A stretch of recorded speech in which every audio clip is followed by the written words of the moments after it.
আপনি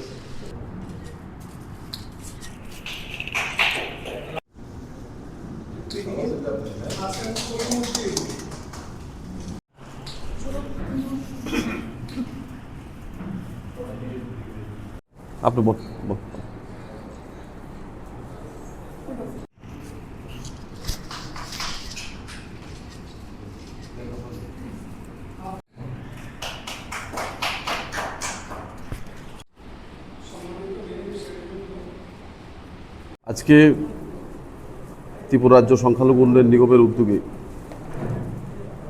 আমাদের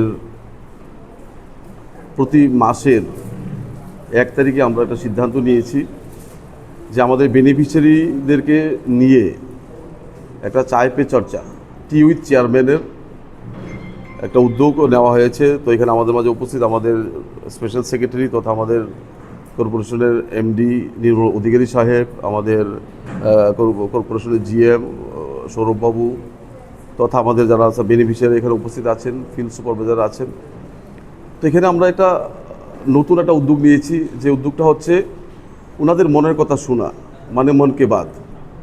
যে যারা মানে বেনিফিশিয়ারি লোন নিয়েছে, ওনাদের কি অবস্থা, ওনারা লোন নিয়েছে যারা ওনাদের আমাদের সংখ্যালঘু উন্নয়ন নিগম থেকে যে আমরা অর্থরাশি দিয়েছি, সেটা দিয়ে ওনারা যেভাবে লোন করে ওনাদের নিজের পায়ে ওনারা দাঁড়িয়েছেন, তো সেটাই ওনারা ওনাদের মুখ থেকে আপনারা মানে জানতে পারবেন। তো এই উদ্যোগটা আমরা নিয়েছি, আমরা প্রতি মাসেই 1 তারিখে এই উদ্যোগটা আমরা করে যাব।